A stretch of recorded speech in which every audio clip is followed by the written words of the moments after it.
Bonjour tout le monde, comment allez-vous, ma belle Isabelle, mon beau Marco?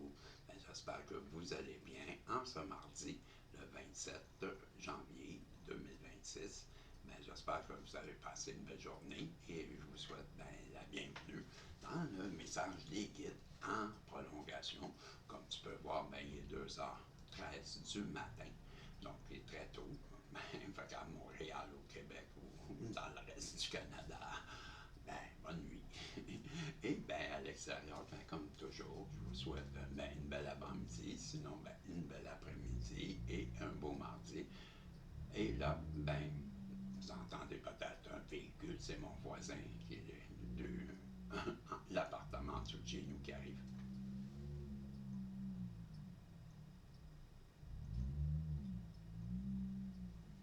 Je sais pas si on l'entend. Je pense qu'il essaie de se faire un trou dans la neige parce qu'il a neigé. Quoi mieux que avancer, reculer, pas. Ça fait un trou. Surtout qu'il est 2h15 du matin, son véhicule ne fait presque pas de bruit. Mais on est tellement dans une société qu'on se soucie de ses voisins qu'on a un silencieux qui se veut non silencieux. C'est, je sais pas, une nouvelle norme. Là. Je pense que les silencieux aujourd'hui, il faut qu'ils soient pétareux. Il faut qu'ils fassent la pétarade. Là, ils seront de bons silencieux. Je sais pas, ça a changé. C'est comme ça. Je vieillis, qu'est-ce que tu veux? Bougonneux. Donc, je vous disais avant cette bulle au cerveau, à cause de celui qui arrive toujours dans la nuit. Voyez-vous, c'est pas ça que je fais ça. Dans la nuit, c'est une autre raison. Aussi pour le camion de vidange, je vous dirais aussi. Ça l'aide beaucoup le mardi matin, vous vous rappelez. Donc, c'est une des raisons. Mais l'autre raison, c'est que je me fais réveiller à tous les nuits à ce heure-là, quand il arrive. C'est pour ça. Donc, deux dans l'un. Pourquoi faire trois dans l'un? Et allons lire. Puis pourquoi pas quatre? Je pense à ça. Oui, on est rendu à la quatrième loi. Qui était déjà, rappelez-vous, je m'en rappelle plus. On va aller voir quelle est cette fameuse loi. Et là où est-ce qu'on était rendu? Ah oui, je m'en rappelle. T'en rappelles plus? Voyons, Isabelle, voyons, Marco. Comment? T'es capable. Allez. Moi, quatre. Là, t'as pas fourni le moindre effort. La loi du moindre effort. 4. L'intelligence de la nature prend le chemin du moindre effort. Elle fonctionne avec insouciance, harmonie et amour. Lorsque nous exploitons les forces de l'harmonie, de la joie et de l'amour, nous créons naturellement le succès et la bonne fortune. Mais tout avant, tout avant, ou avant, ou tout à fait avant tout, je voulais vous relire le résumé des 3 points pour appeler la troisième loi, qui était appliquer la loi du karma ou la loi de cause à effet. Je mettrai en œuvre la loi du karma en prenant les décisions suivantes. 1. Je serai à chaque instant le témoin de mes choix par ma seule observation. Ceux-ci seront portés à l'attention de ma conscience. Je saurai que le meilleur moyen de préparer le futur est d'être totalement conscient du présent. 2. À chaque fois que je prendrai une décision, je poserai 2 questions. Quelles sont les conséquences du choix que je suis en train de faire et apportera-t-il satisfaction et bonheur à moi-même comme à tous ceux qui en seront affectés? 3. Je demanderai alors à mon cœur de me conseiller, de me guider par ses messages de confort ou d'inconfort. Si un choix m'apporte le confort, je m'y abandonnerai. S'il me donne une sensation d'inconfort, je ferai une pause et j'observerai les conséquences de mon action à l'aide de mon regard intérieur. Ces conseils me permettront de faire les choix spontanément, juste pour moi, comme pour autrui.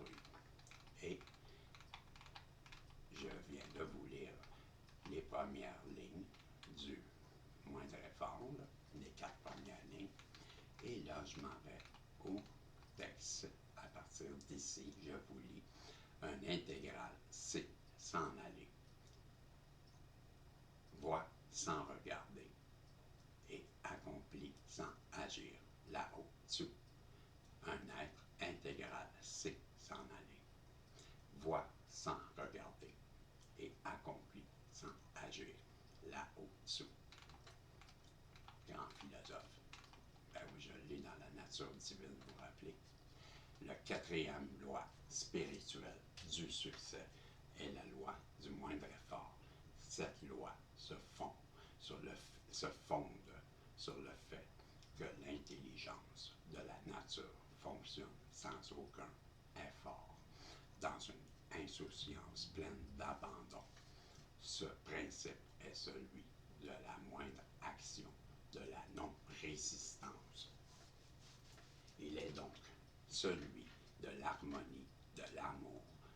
Lorsque nous avons appris cette leçon de la nature, nos rêves se réalisent d'eux-mêmes. Si vous observez la nature au travail, vous verrez qu'elle subit le chemin du moindre effort. L'herbe n'essaie pas de pousser, elle pousse. Les poissons n'essaient pas de nager, ils nagent. Les fleurs n'essaient pas de fleurir, elles fleurissent. Les oiseaux n'essaient pas de voler, ils volent. Ils obéissent à la nature, à leur nature intrinsèque. La Terre n'essaie pas de tourner autour de son axe.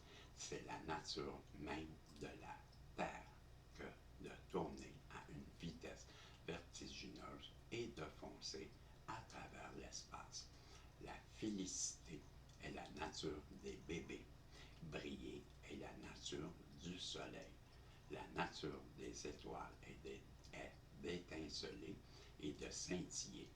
La nature de l'homme est de donner à ses rêves une manifestation et une forme matérielle, ceci sans effort, naturellement.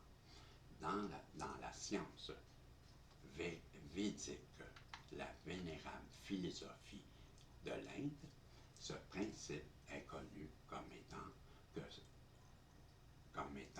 que principe de l'économie d'effort, ou faire moins et d'accomplir plus. Il conduit au stade ultime où, sans rien faire, vous accomplissez tout. Il permet à l'idée de la plus fragile de trouver sa manifestation sans qu'il en coûte le moindre effort, ce qui est communément appelé un miracle.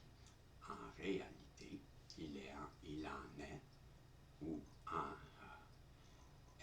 un miracle est en réalité une expression de la loi du moindre effort. Je répète, ce qui est communément appelé un miracle est en réalité une expression de la loi du moindre effort. L'intelligence de la nature fonctionne sans difficulté, sans friction, spontanément. Elle n'est pas linéaire, elle est intuitive, holistique et féconde. Donc, lorsque vous êtes en harmonie avec la nature, lorsque vous vous fondez sur la connaissance de votre vrai moi, vous devenez capable d'utiliser la loi du moindre effort. La nature est construite par l'énergie de l'amour. Lorsque vos actions sont motivées par l'amour, elles ouvrent le chemin du moindre effort. Si vous recherchez le pouvoir ou le contrôle sur autrui, vous gâchez l'énergie. Lorsque vous désirez l'argent ou le pouvoir pour vous seul, vous empêchez le flux de l'énergie de venir vers vous et vous interférez avec l'expression de l'intelligence de la nature.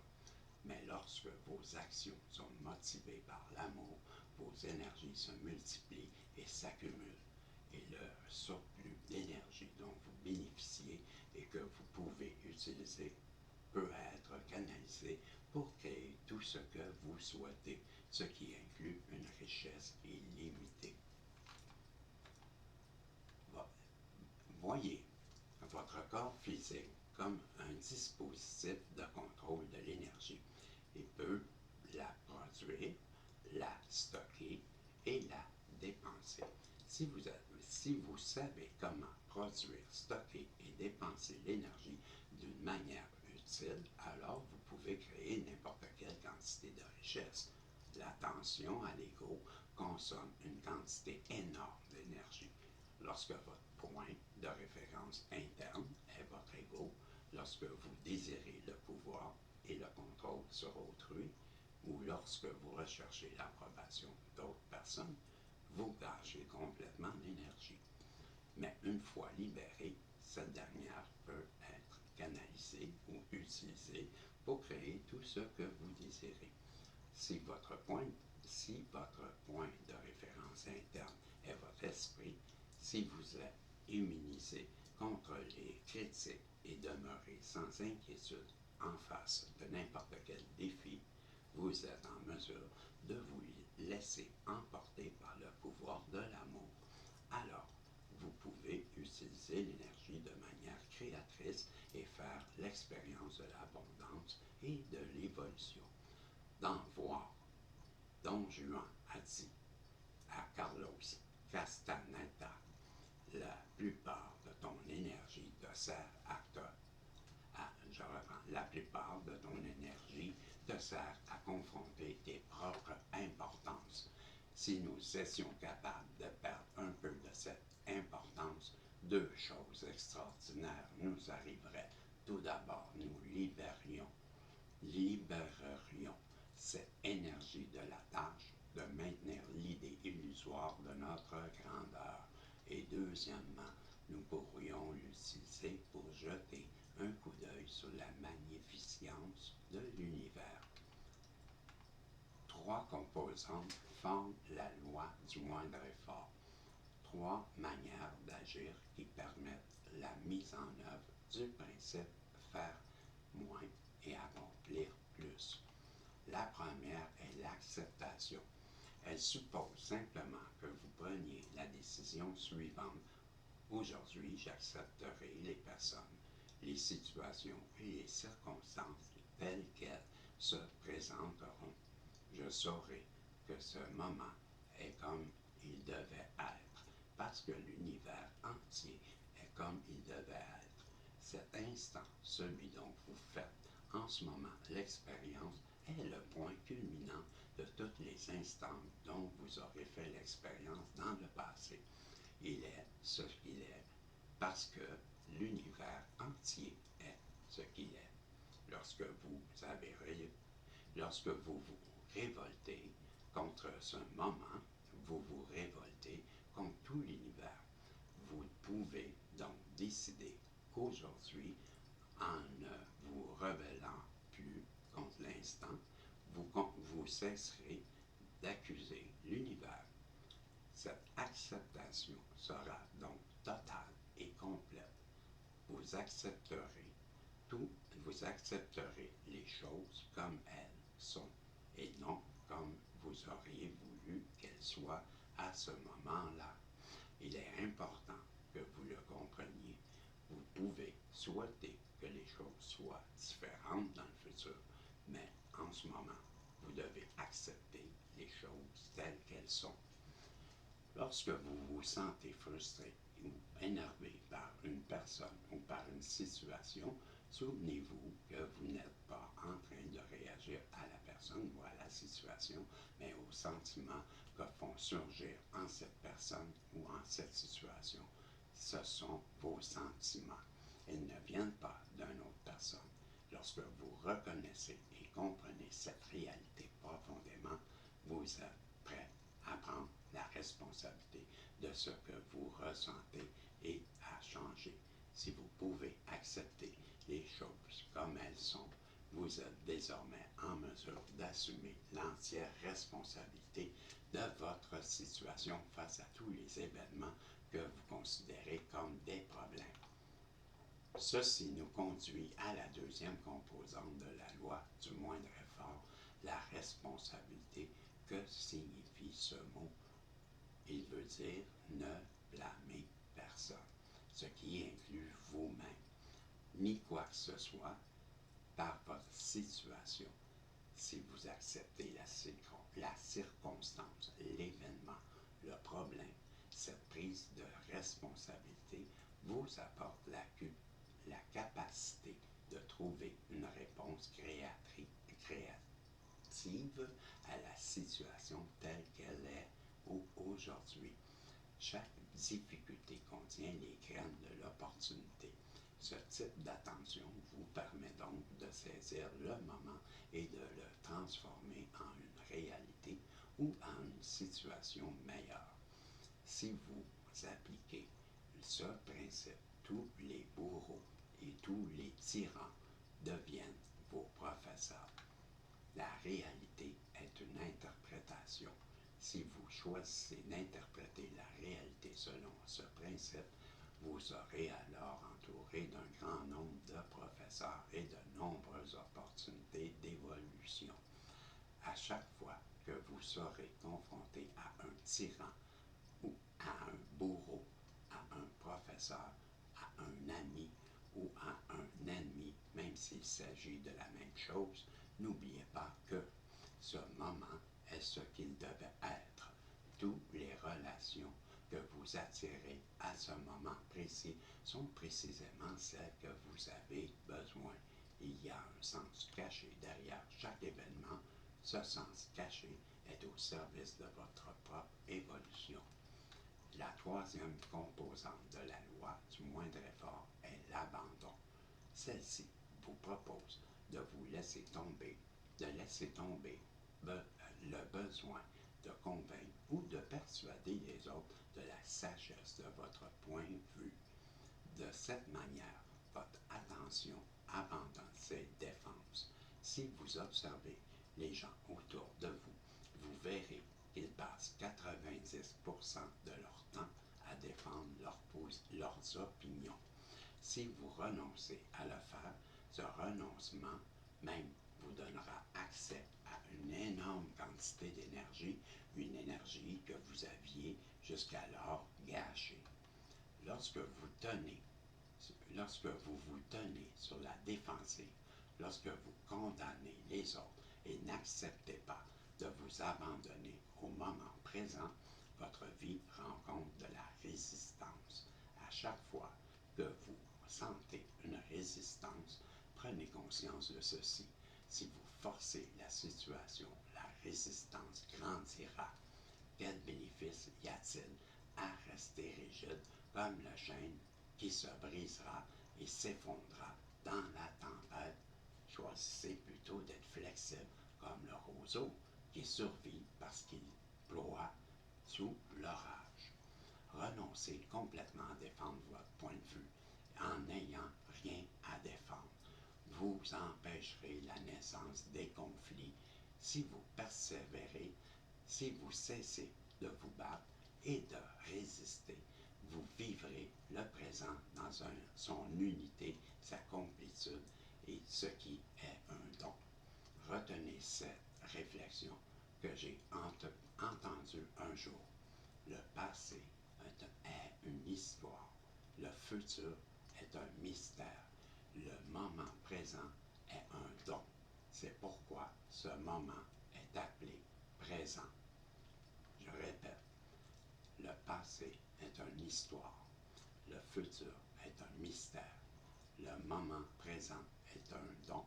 C'est pourquoi le moment est appelé présent. Si vous embrassez le présent et devenez un avec lui, si vous vous fondez en lui, vous connaîtrez le feu, l'étincelle, le scintillement de l'extase qui palpite en chaque être sensible lorsque vous connaissez l'exultation de l'esprit qui se trouve en tout ce qui est vivant. Lorsque vous devenez intime avec elle, la joie naît en vous et vous vous débarrassez de la terrible charge de l'encombrement que représente le besoin de se défendre, le ressentiment et la capacité à s'ouvrir. Et votre cœur s'illumine heureux et de libérer tout souci. Cette liberté simple et joyeuse emplira votre cœur de la certitude que vous ce que vous désirez est accessible. Ceci parce que votre volonté aura atteint le niveau de la joie et quitté celui de l'anxiété ou de la peur. Et vous n'aurez pas, et vous n'aurez besoin d'aucune justification. Vous n'aurez qu'à vous déclarer à vous-même votre intention et vous connaîtrez à chaque instant la plénitude, la joie et une véritable liberté. Engagez-vous à suivre le chemin de la non-résistance.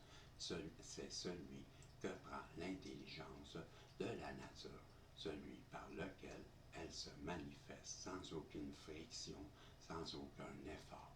Lorsque vous vivez la merveilleuse combinaison de l'acceptation, de la responsabilité et de l'abandon, vous suivez le flux de la vie. Vous n'avez plus d'efforts à faire. Si vous restez ouvert à tous les points de vue sans être rigidement attaché à aucun, vos rêves et vos désirs s'écoulent par le même chemin que ceux de la nature. Vous pouvez alors libérer vos intentions en les détachant de vous-même. Vous n'aurez plus qu'à attendre qu'elles fleurissent à la réalité. Soyez certain que lorsque ce moment arrivera, vos rêves se réaliseront. Telle est la loi du moindre effort. Et là, on va résumer les 3 points. Pour appliquer la loi du moindre effort, je mettrai en œuvre la loi du moindre effort en prenant la décision de suivre les étapes suivantes. 1. Je pratiquerai l'abandon. Aujourd'hui, j'accepterai les personnes, les situations, les circonstances et les événements comme ils se présentent. Je saurai que ce moment est tel qu'il doit être parce que l'univers entier est tel qu'il doit être. Je ne me rebellerai pas contre l'univers entier en me rebellant contre ce moment. Mon abandon est total et complet. J'accepte les choses comme elles sont à cet instant et non pas comme je voudrais qu'elles soient. 2. Ayant accepté les choses qu'elles sont comme elles sont, j'assumerai la responsabilité de ma situation en face de tous les événements que je considérais comme des problèmes. Je sais qu'assumer ma responsabilité veut dire ne blâmer personne que cette situation, y compris moi-même. Je sais aussi que tous les problèmes ont une opportunité déguisée. Cette attention aux opportunités me permettra de saisir ce moment et de transformer en grand bienfait, en un grand bienfait. 3. Mon attention restera établie dans la confiance. J'abandonnerai le besoin de défendre mon point de vue. Je ne ressentirai pas non plus celui de convaincre ou de persuader les autres de l'accepter.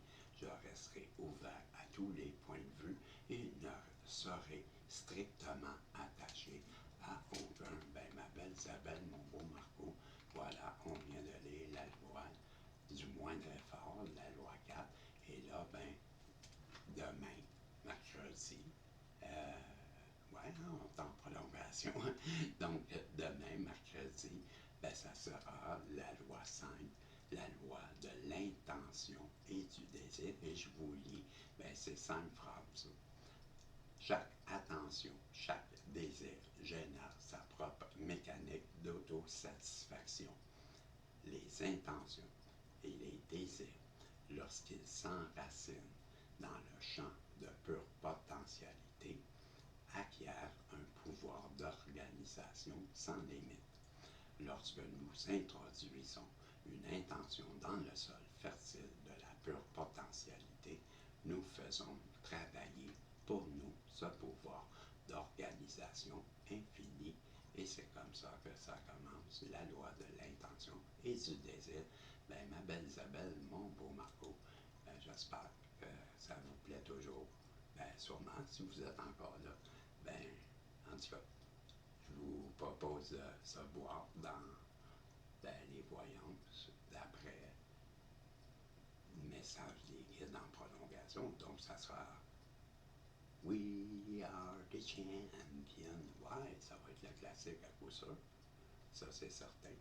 Il y en aura-tu deux? Il y en aura-tu un message? Ben, je t'invite à être là.